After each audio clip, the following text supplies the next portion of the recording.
Here we are, clan the isms, cataclysm, great. Our people out here struggling, trying to make it in this state. Everybody out here doing it, but we the ones who late. Now family, we the ones who gotta delegate. Get that money in the power, never be fake. Stick to cosign for 3. What did he say? Create jobs, support our own. Educate the same and buy back your home. Got 3 degrees, triple 10. 3 PhDs, now we on the CNN.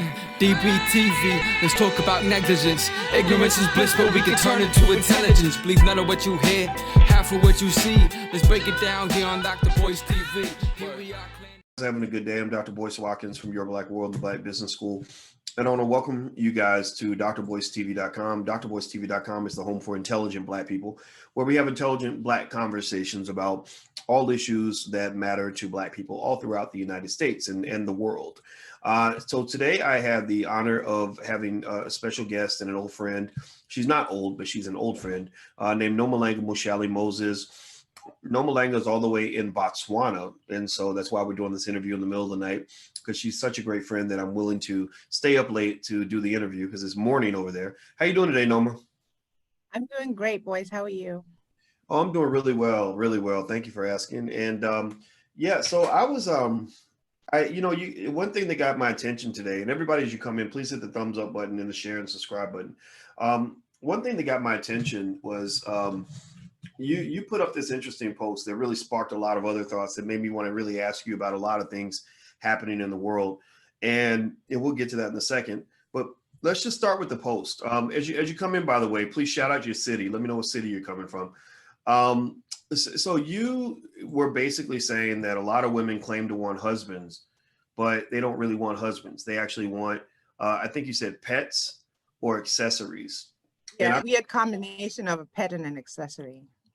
Interesting. So, okay, so you said that a lot of women, they say they want a husband, but really they want a pet, or really they want an accessory, just something that would just kind of go like that matches the outfit. Right, something that matches the story, matches the narrative. That really intrigued me. I thought that was interesting. Can you talk about that and what you meant when you put up that post? Well, I find that a lot of women who call themselves modern, and now it's just global. It used to be that I thought it was American women, but I find that a lot of women say that they want husbands, but they have a lot of resistance to what a husband is. Which is the first thing is you have to accept, if you're going to have a husband, that he's the leader. Just like any team or any group setting, there has to be an identified leader that everybody understands is the leader. They don't even pass that first test. And this causes a lot of conflict down the line.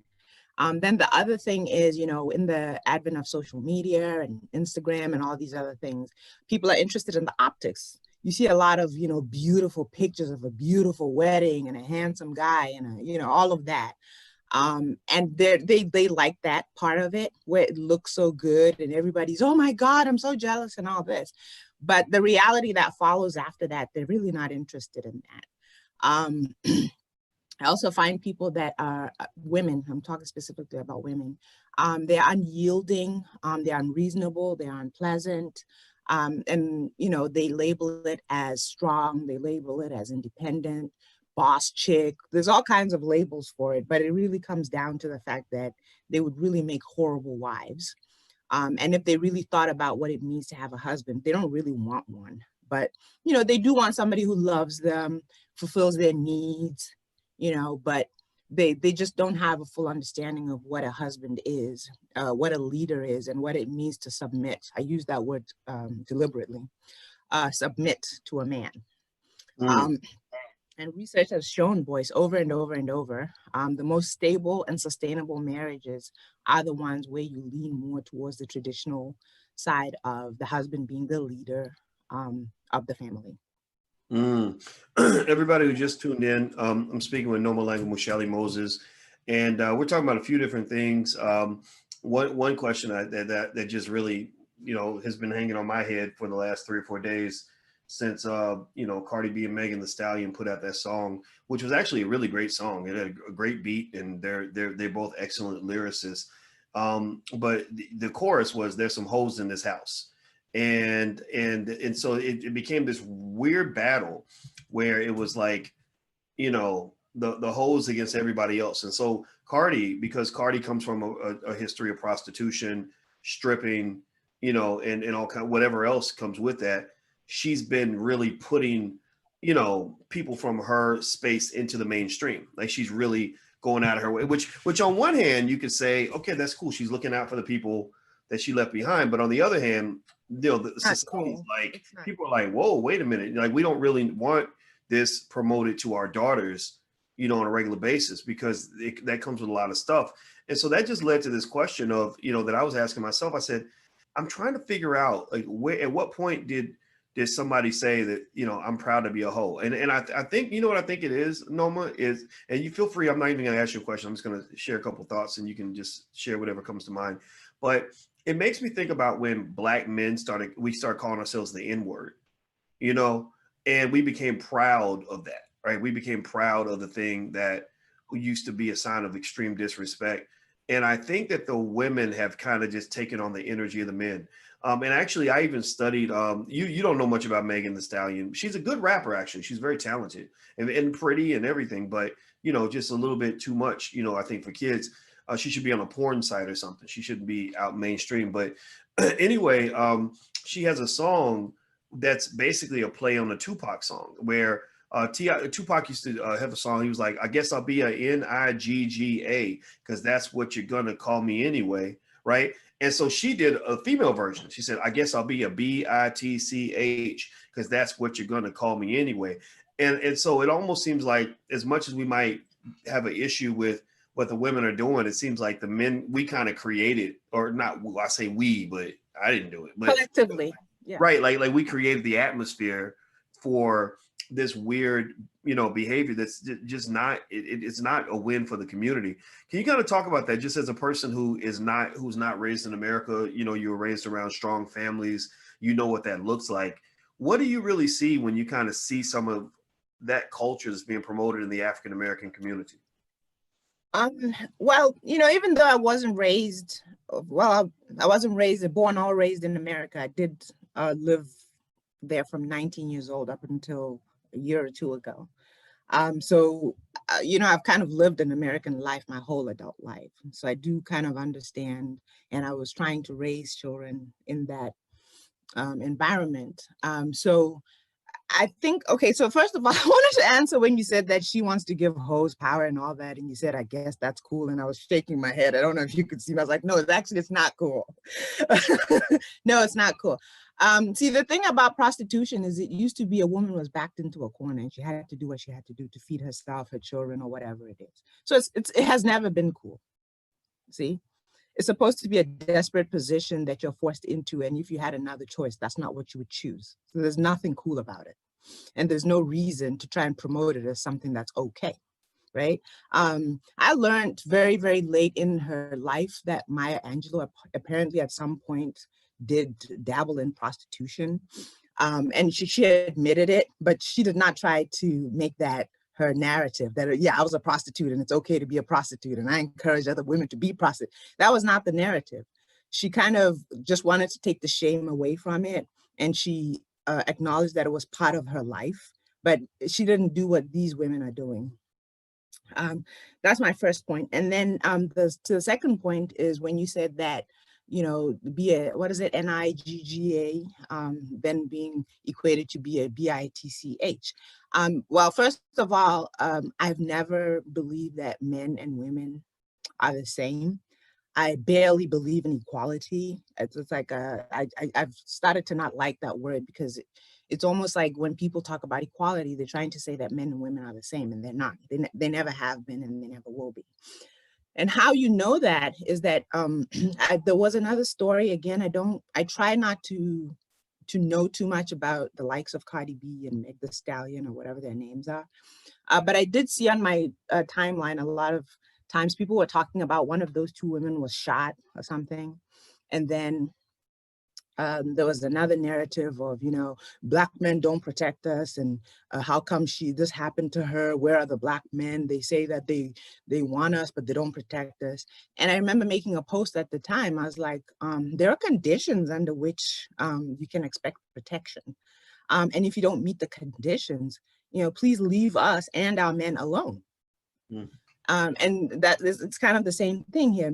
Because men and women are not the same. You never hear of a guy getting shot, and then all the men in that community say, "Where were the women? How did he get shot?" Why wouldn't they protect? It's so ridiculous, right? It sounds so ridiculous because men and women are not the same, and the expectations that we have for each other should not be the same. Well, what's funny is you talk about that in terms of men wanting to protect women and things like that, and I'm a believer in that. I'm old fashioned that way, but if you're constantly disrespecting men and then saying, well, why aren't you coming through for me? You know what you sound like? You sound like those guys who are like, come on, baby, come on, sleep with me. And then when you say no, he's like, yo, bitch, yo, raggedy bitch. You're saying, you're telling her you want something from her, but you're disrespecting her at the same time. Well, you're not going to get something from a woman if you're being mean to her, like at least not a self-respecting woman, right? And so the same thing is true for men. If you I know a lot of men who are very protective of Black women. If they see a woman in any kind of distress, they go out of their way to want to help. And I think that's a good thing.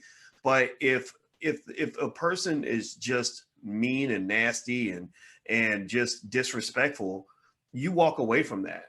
And I don't blame them one bit. I advise them. I say, if you see crazy behavior with a woman, walk away. Don't you dare approach that, because that's going to ruin your life. Even when and I was even telling myself when I was single, a long time ago, I remember I was thinking about, like what I wanted to, what my next move was going to be in terms of relationships. So I would meet women, when I started doing stuff, traveling places, I would meet a lot of women, but I didn't want to get involved with a lot of women. I wanted to pick, quality women, but I got to know them, from here down. Right. And so I remember, like seeing someone score. You ever have that where you're interested in somebody and their score just drops because of their behavior, and they don't even know that they've eliminated themselves from the competition, but you do. Everybody goes through that, right? Where somebody just talks their way out of. Yes, we do it with our mouths. Women do it with their mouths. Yeah. It's so one of the big factors for me was if somebody I would, for example, I would pay attention to how do you talk about your exes? How do you deal with your exes? If you tell me I just got a divorce and I hate my ex-husband, I want to destroy him, I want his life to be ruined, I'm going to put his business on blast. I remember specifically one lady who did that. And take no blame for it. Yeah, she took no responsibility and she put all her husband's business out there on social media. I said, oh, that's a no. I can't. I'm a private person. I'm a public person at the same time. If that makes any sense. Makes sense. I need to be around people that will stay on code, because I stay on code. I have stuff where I could probably tell a lot of interesting stories about people or maybe women I've known or whatever, but I would never do that because where I come from, you don't do that, right? I don't care how much you think the person hurt your feelings or how much they did you wrong or how they lied to you. I just could not imagine anything happening with Alicia that would cause me to go on social media and blast her and ruin her life and embarrass her. So when I see somebody behave like that, that tells me that you're like a suicide bomber.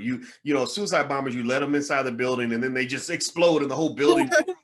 Right? And kill everybody. Yeah. So that's a warning for everybody watching. Don't date a suicide bomber.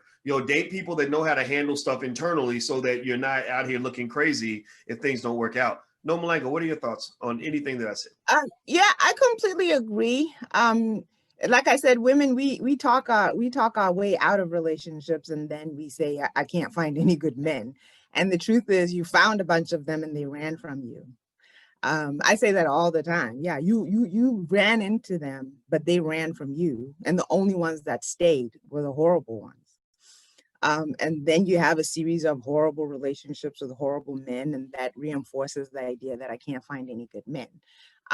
So yeah, and I do also have to say, boys, in the Black community, unfortunately, there's a lot of mental illness. There's a lot of people who are mentally ill that are undiagnosed, and they're walking around living what we perceive as normal lives because they can get up in the morning, they can go to work, they're able to reproduce, but they have a lot of issues that go unchecked. And that's how you get a person who thinks that just because their feelings are hurt, they can destroy another person's life. Then the other thing is oftentimes there'll be children involved in these scenarios and they're not thinking about their children, whether you like it or not.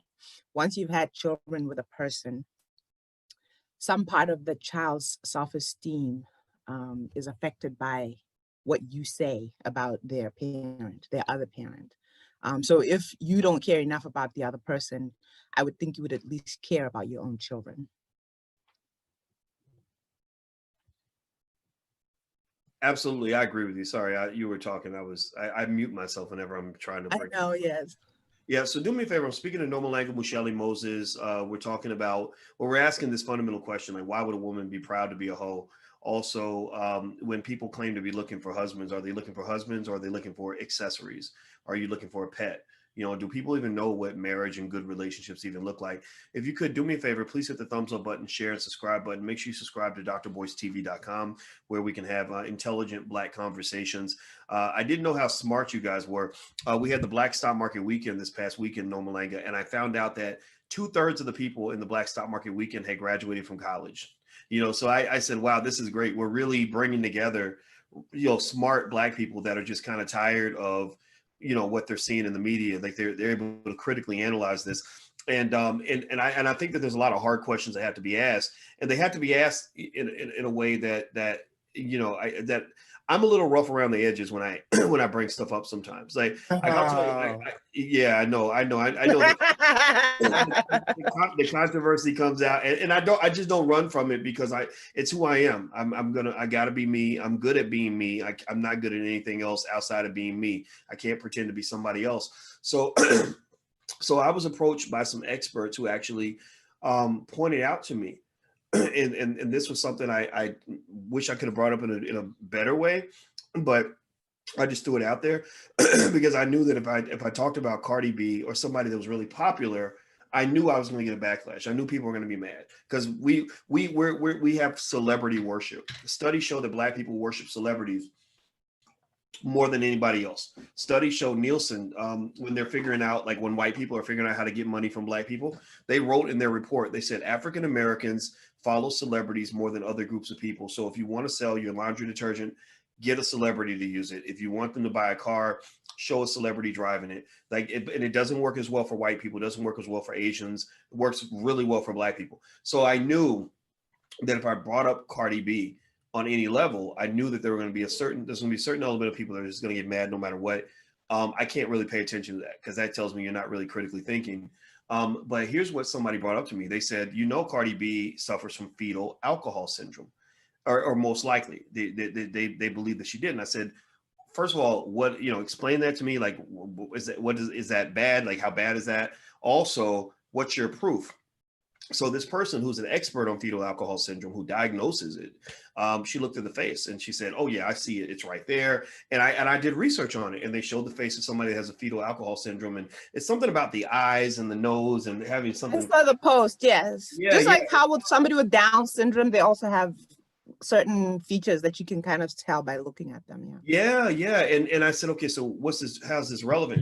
And so what the person said is that a lot of Black children are more likely to be affected by fetal alcohol syndrome, and it only takes a little bit of alcohol to do it, and it messes up your brain. It messes up that's what allows you to have any type of like self-control or self-discipline.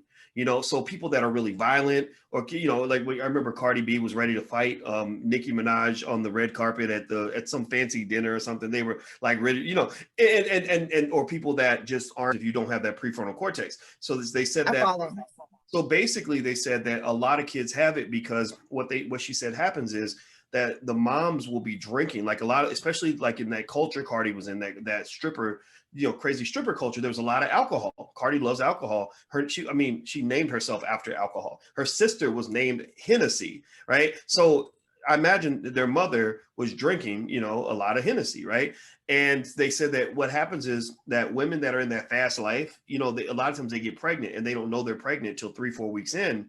And the whole time they're turning it up, and their baby is consuming all this liquor, and the baby's getting fetal alcohol syndrome. She said it does not take a lot of alcohol to get fetal alcohol syndrome. So therefore that baby has brain damage, which affects how they live and how they think for the rest of their lives. I bet you there's millions of people out there like that. I bet you that a lot of the rappers, this might explain a lot of stuff that's going on. And I laid the post out and I was like, you know what? I don't care. I don't care if anybody gets mad. I want people to see it. And what happened was it became like this whole liberal, you know, the liberals are like if you say anything that's unpleasant, they're like, oh, you're shaming, or oh, you're mean, or oh, you're, you know, like, oh, Fat shaming, slut shaming, there's all kinds of shaming. Right. So if you point out that maybe Lizzo shouldn't be promoting obesity and diabetes and heart disease to a community that then 3 months later is complaining that we're dying from coronavirus, well, because of obesity, diabetes, and heart disease, right? Like, so we're just professional victims, right? We claim victimhood on both ends of the stick. When you hold us accountable and try to get us to do better, we claim victimhood. Then, oh, you're picking on me. Let me just be fat. Let me just be a fat slut, and everything, and everything should be okay. And then when there are consequences for that choice, then it's like, oh, I'm a victim because of the consequences. Well, you're a victim because you victimized yourself, right? You did this to yourself. Like, no one else did this to you. People tried to warn you, but you don't want accountability. You don't want personal responsibility because white people told you that only Republicans are allowed to talk about, responsibility and accountability or whatever, right? But that's also called respectability politics, and that's not allowed either in the liberal world. Right. So I think overall, I knew what was going to happen, and I knew people. So the first thing they said was, oh, you're attacking a woman. You're attacking a Black woman. I'm like, no, actually, I'm protecting Black women. I'm protecting Black women that I understand, that I can relate to, that are in my community, that raised me. I'm protecting the Black women who don't want to be proud hoes, who don't think that your child is better if you choose to become a freaking prostitute. I'm talking about Black women who are upset because they have to compete against women that are offering their vaginas for, a Scooby snack and 2 cans of root beer. You know what I mean? Like, so I think, it's like, no, it's like I said, I don't care what you say. I'm going to fight you on this because you know it's wrong. I know it's wrong. You know it's wrong. Cardi knows it's wrong. Right. In fact, then I'll lay this out there, and then I want you to talk, because I'm not even going to ask you a question. I want you to talk. I also mentioned this too, and this upset a lot of people because truth hurts. People don't like truth. I realize that. I said, if you're running around here defending prostitution, the mass marketing of prostitution to Black children, a lot of their fans, I learned about Megan Thee Stallion from a 12-year-old because all her 12-year-old friends follow these people.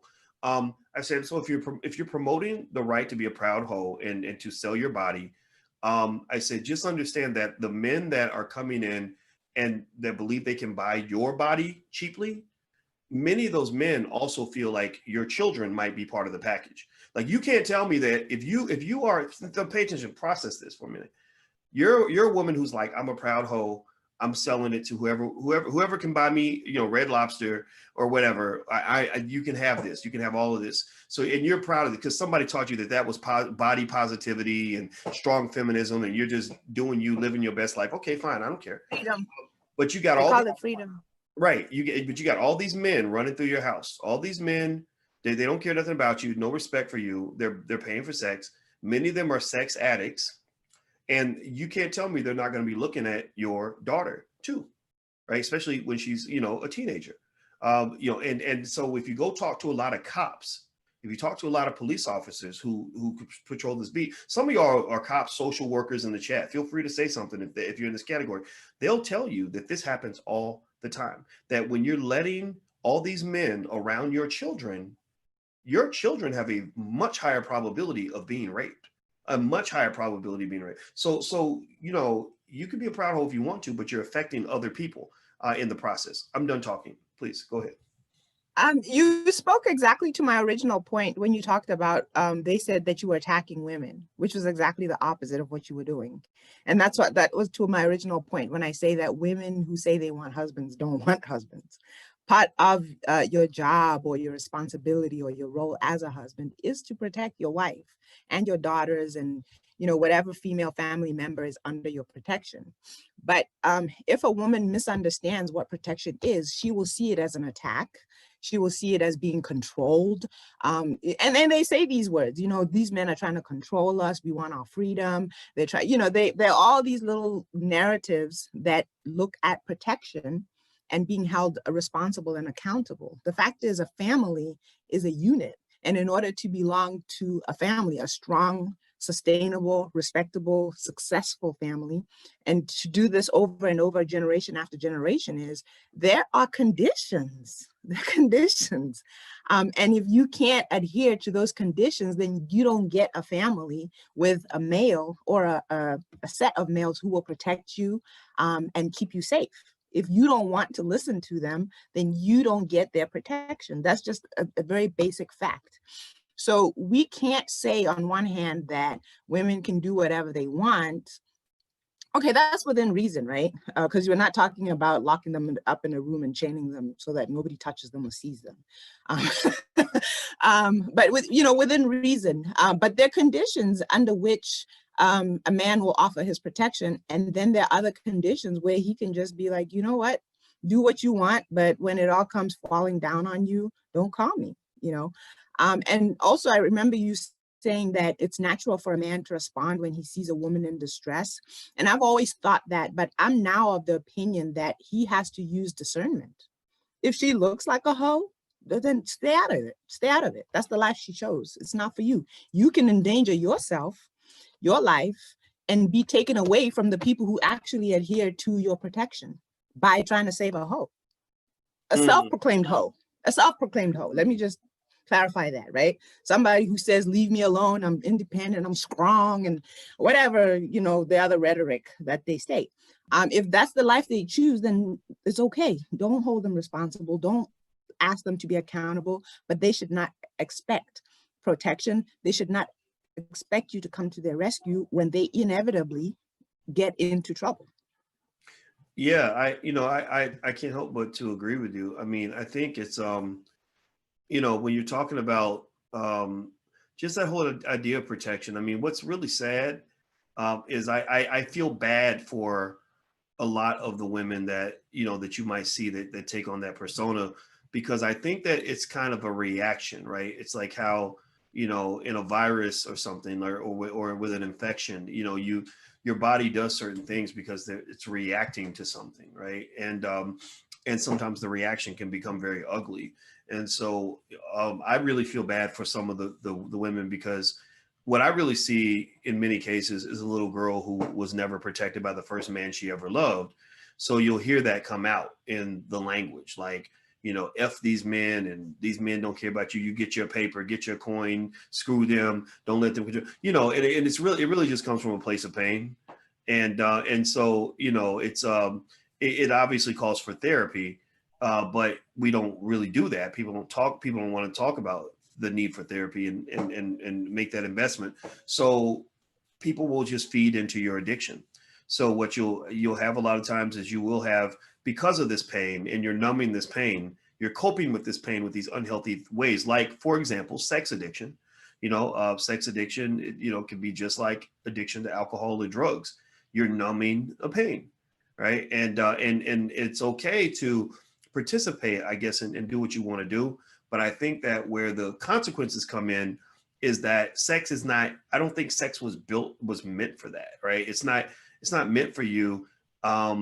Just when I've read about the biology of it and what it does to the brain of men and brains of women, and it's different. It's very different. Women have far more oxytocin receptors in their brain than men do. So women form attachments, they form bonds, right? So you are chasing this high, and you're this drug addict chasing the dope, and each time you're falling in love with your drug dealer, and then your drug dealer walks away, and then you're mad, like I hate that. I knew these. So every relationship is nothing more than like Groundhog Day. It's like a constant repetitive reminder of why you hate men so much, because they keep disappointing you. Well, if you're selling your body and just presenting yourself in a very cheap fashion, then you're going to draw the worst men, and you're going to get the worst behavior out of the worst men, which is different from the women that get the best behavior out of the best men. In fact, I'll tell, like, all the women that are listening, that care about this, that want to hear this, I'm willing to listen. Yeah. Yeah, there you go. I don't believe that there's such a thing as a good man, necessarily. I know men, of course, right? And the thing is, I believe a lot of men treat different women differently. Like if a man meets a woman who's his future wife, he's going to give her a type of treatment that's very different from the way he might treat a woman who presents herself as a hoe. You know, it's like if you go shopping, if you know that you're in Bloomingdale's, you're going to expect to pay a higher price. You're gonna be a different shopper than if you're in the dollar store. So basically, I think you got the women that are the Bloomingdale's women that are like, no, I truly am valuable. I truly expect a certain type of behavior. You have to earn whatever you want to get from me. I still like sex, right? We all do, but you're gonna have to, the process is gonna be something money can't buy. And then you got the women who just reduce it to like, okay, give me $100 and you can have whatever you want. And sometimes nothing. Sometimes they don't require anything. Just let's go for it. Well, it's funny. The Proud Hoes in the Cardi B video, there was that one that Cardi interviewed that was really, really great to listen to. She was basically, it was really fascinating how she had really, I guess, altered. I'm not gonna talk about it in a way to say she was wrong, but she had a really, what I thought was a really strange perception of self-respect. Like she starts off by saying, F these self-respecting assholes, and she said, how you gonna have self-respect when you ain't taxing these dudes? When I'm not gonna cuss because No Malanga's here. See how men's behavior, see what y'all know me. On a regular day, I might be cussing like a sailor, but Noma's in the building, so I'm gonna give you the clean version. But she does a lot of cussing. I appreciate it. You're welcome. You're welcome. But it's like she was basically saying self-respect means getting money out of these men. That if you have bills to pay and he's not paying your bills, then you don't respect yourself. And what's really crazy, Noma, is some of that I actually get. Like I've always felt like if a man is laying up with you and you're having financial problems and he's not helping, I don't think that's a real man. So it's real interesting how, especially she makes a twist. She takes something that is actually wholesome and puts a twist on it. Yeah. Yeah. She puts a twist on it in a way that was just nasty. Like it just, maybe we're just different, kinds of people. But I remember thinking that is like the most unattractive woman I've ever seen in my life, because you come off to me as a trashy, dirty, low price commodity. You're presenting yourself that way. So I wouldn't even, it doesn't matter. Like you could give whatever you're offering, you could give it to me for free and I still wouldn't take it for free. You could pay me to take it. I wouldn't take it. So what are your thoughts? I actually agree with you. And I did want to say that, one of the attributes of a man protecting a woman is often providing for her. But again, there are conditions. Usually there's a commitment and an understanding that they're trying to build something together, whether permanent or semi-permanent. And that's a very different scenario than somebody who just uses you for one night and pays you and then moves on, and the next person can do that. So what she's trying to do is blur the line between those two things, that if he's going to get any benefit from being with you, he has to pay for it. The truth is a woman has a lot of value that can't be quantified necessarily with money that she brings. I'm talking about a good woman that she brings to a man's life. And any man who has a good woman in his life will attest to that, right? That a woman brings some value into his life that maybe sometimes men can't even articulate it, but they know that there's something that she's bringing into his life. And if she wasn't there, he would miss her, or he would want her back, and so on. So she's trying to blur the lines between those two things. Like, okay, if he's coming into my life, I'm adding value, but the only value that she's adding is I'm not even sure I want to call it value. The only thing she's adding to his life is a night of pleasure. And she's saying you should basically get compensated for that. And if you don't, you're stupid. Yeah.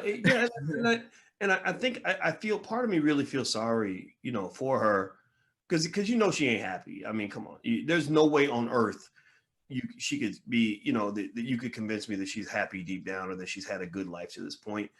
But it's kind of like it shows me also what happens when you don't have the balance that comes from having consistent interactions with both genders growing up.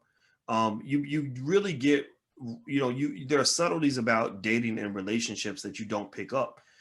So like I think about it to try to understand some of the women that don't make sense to me. I try to imagine a world where 70% of all the Black men did not have a mother, and you were only raised with your dad. right? If I was raised with my dad, there would be no nurturing in the household. There would be no understanding of what it, of how you should talk to a woman, or or just what basic things like what it, just all the little things that just come with having a woman in the house. Something as simple, boys, as being gentle, because having a woman in your life teaches you that in some instances you have to be gentle, compassionate, caring, protective. And if you didn't get that, you wouldn't get that. Yeah. So I thought about it. I said, first of all, if I'd just been raised by my father, first of all, it would have been a much rougher upbringing. Like I wouldn't have got the nurturing that my mother gave me, and I wouldn't have learned a lot of things about dealing with women. I would have eaten different. I would have done things different. Every day would have been like pizza and football and, and the dirty house. And you know what I mean? Just the stuff that guys do. And then what would happen though, is I would probably still be attracted to women. But it wouldn't be a balanced way of kind of looking at it. I would think of women as something that I wanted, either so I could have sex with women, or so I could, get what I was missing because I didn't have a mother. So either every woman I meet I'd either be chasing her to make her my new mom, or I would be thinking about only sex. Women would only be good for sex. So I think a lot of women that don't have the father and don't have a lot of male interaction, they see the value in men. They're attracted to men. They're like, but a lot of times you'll see where they see the man as somebody that brings money, or somebody that can be can give them what their father gave them. And then they're disappointed because, unfortunately, your father is one of those few men in your life, I think, for a woman that he will do anything for you, and he's not looking for anything in return. Like, definitely not sex, right? So, you get out in the real world and you're dealing with men where it's like, oh, he's super nice to me, but then eventually he starts asking for something that you didn't think he was going to ask for, and then it's like, oh my God, I had no idea, And he leaves. Wait, say it again. And then he leaves, which your dad doesn't do.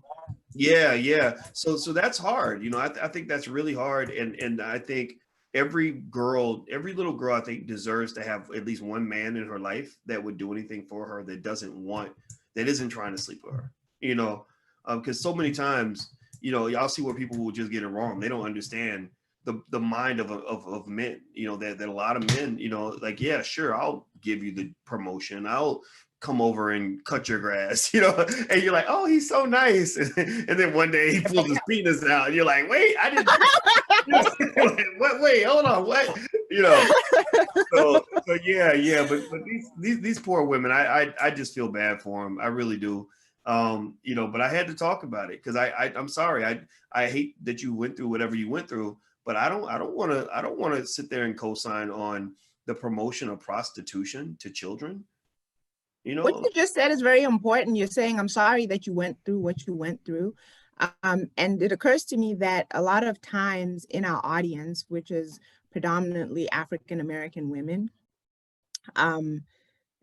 they can relate to some of the things that Cardi B and women who come from troubled backgrounds come from. They can relate to that. So I know there's the celebrity worship portion of it, but there's also the idea that when you attack somebody that I can relate to, I feel like you're attacking me. I often share that in my maternal family, we have polygamy.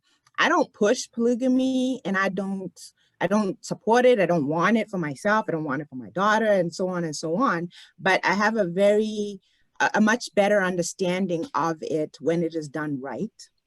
And I think sometimes people completely misunderstand it. And when people talk about it, I have noticed that it can be a bit triggering for me because, again, they don't understand what they're talking about, and again, when they attack it, I sometimes feel a little bit attacked, and then I have to stop and think, okay, they're not attacking me. They're talking about the scenarios where it's not done correctly and women are abused. They're talking about the scenario where a man just actually wants to just enjoy variety and he's really not taking care of those women. And actually also, it's not the ideal thing. It's just not ideal, right? So I have to be able to kind of balance that out in my mind. But if I were much less emotionally mature, I would always just attack whoever was attacking it and feel like, how dare you say that and all this, because again, you're talking about my maternal great grandmother or grandmother or whatever it is, and you're saying that she was stupid, that she shared, and she had no self-esteem, and she didn't. And I'm just thinking, that's not true. How dare you say that about my grandmother? You see what I'm saying? And I feel like it's the same thing with some of these women. When you point out certain things and you say, you call them hoes, and you talk about their backgrounds, and it sounds just like some people's backgrounds. It's very triggering. I didn't call them hoes. They called themselves hoes. Yes, I understand that. I understand that. The chorus of the song is, "There's some hoes in this house," and they repeat. Yes. Yeah. So I just want to make that clear. They call themselves hoes, and maybe you complied, but the point, the overall point is that I sometimes have to pause and think why people, I get attacked because, a lot of times I do sound like what liberals would call somebody who constantly pushes respectability politics. I don't know. I'm not even sure what that means, but it just kind of, I think, means that you can't talk about certain things without certain people feeling attacked. And if they feel attacked, they get to accuse you of respectability politics. But I've seen people, really, just lose their minds. And sometimes I'm thinking, do they realize I'm over here sipping my coffee and then I'm going to put down my laptop and have fun in my life? It's really, you know what I'm saying? You really shouldn't be losing your mind over someone's opinion or someone's expertise or experience or truth. But I am very, very aware now, maybe it's a part of my maturing process, that a lot of these people, when a lot of these women, let me be more specific, when you talk about some of these things that are absolutely wrong and we absolutely need to look into and change, you're talking about them, you're talking about their mother, or maybe every single woman in their family. And there's no way they can see it differently. Yeah, that's a good point. That's a really good one. By the way, I'm talking to Nomalenga Mushali Moses. And we're talking about a lot of stuff, why a woman would be proud to be a hoe. We were talking about marriage earlier and stuff like that. If you haven't hit the thumbs up button, please hit the thumbs up button. If you want to follow me on Instagram, please follow me on Instagram at The Real Boyce Watkins. One thing that I agree with everything you just said. And a lot of people take things really personally. And I think it's and also I was, when I look at, say, for example, since we're talking about Cardi B and Megan Thee Stallion, I see two people who live in a different world from me. I don't live in the stripper hooker world. I was born in a housing project. I have been, I lived in government subsidized housing until I was about 10 or 11 years old.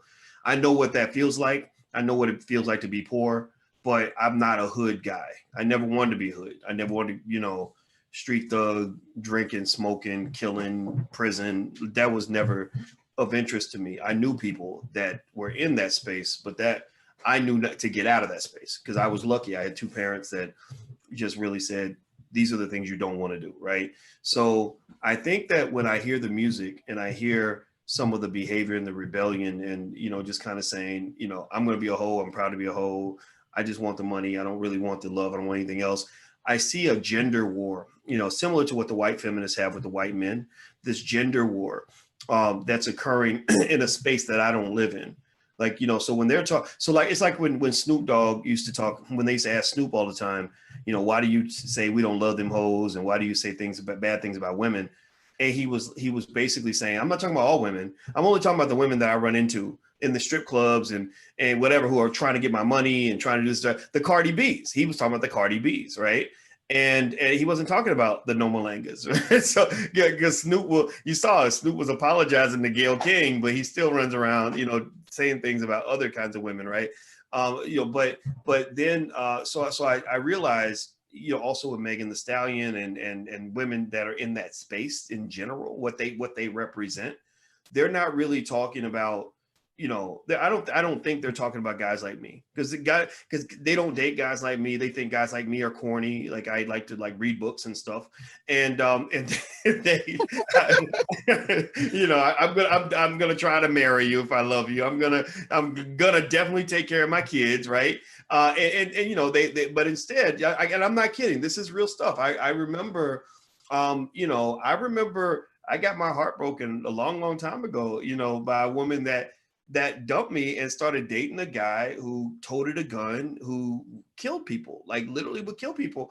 And I was like, I'm not gangster enough for you. I want to go to college. Apparently. I don't want to kill people. I don't want to slang dope. I don't want to do whatever you think is cool. I don't want to do none of that unless you think that studying is cool. So I got with a woman that fits who I am culturally. Alicia, when I knew her in college, Alicia was in the library. I met her in the library, right? I did not meet her in the club, right? So I think that it's about kind of knowing, like, Black people are not the same. I think that's something we just got to accept, and that if you got to know, like, am I the kind of person who needs to meet somebody in the library, or do I need to meet somebody in the club, or maybe you're going to meet them somewhere else, maybe online or whatever. But figure out who you are and match yourself with people that get your culture and get who you are, or you're going to step out of your space and whatever it is that makes you valuable is going to be devalued outside of that, right? So like, think about that. Like, imagine if I met, if I just magically fell in love with, Cardi B. I met Cardi B at a strip club or something, and I just, thought she was a really great person to talk to. Like, imagine how awkward that relationship would be. It wouldn't work. Like, she'd be like, wait, you speak with too many complete sentences. I don't like that. Like, that's corny.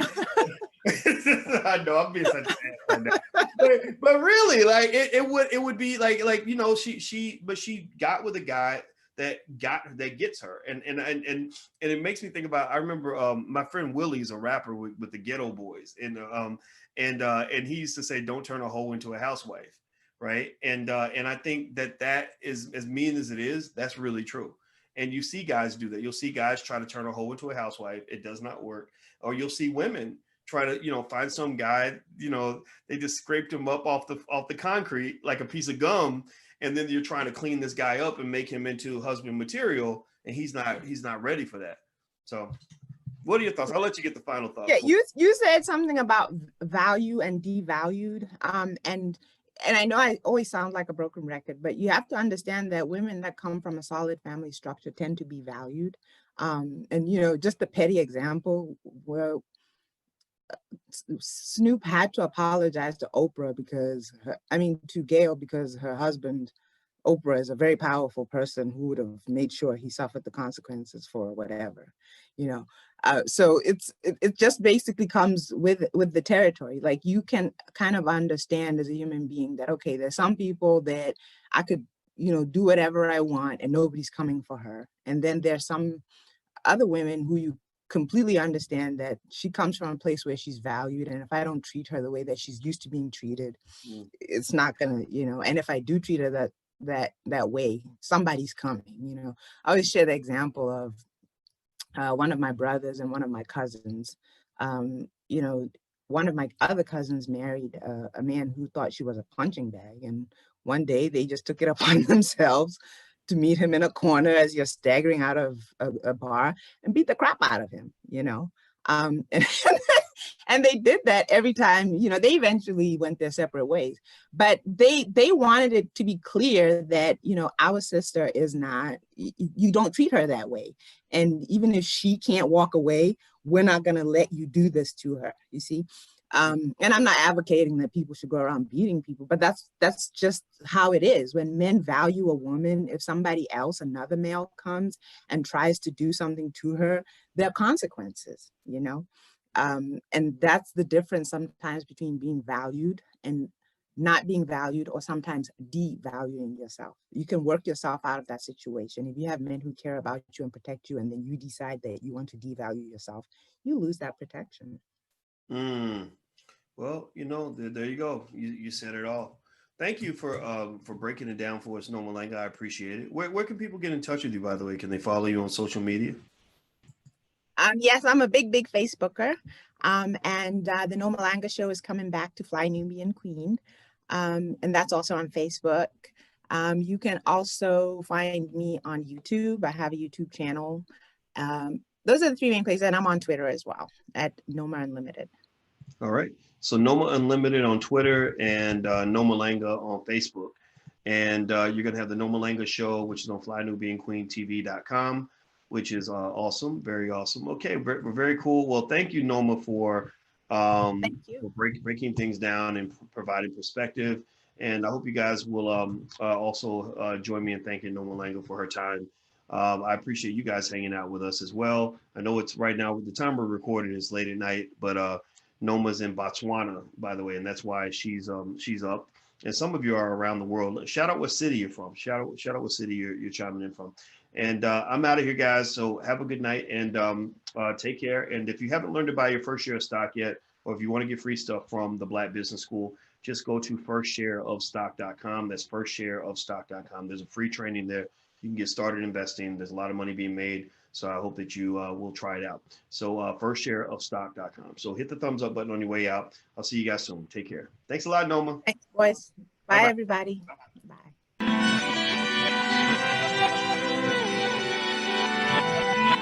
Here we are, clan the isms, cataclysm great.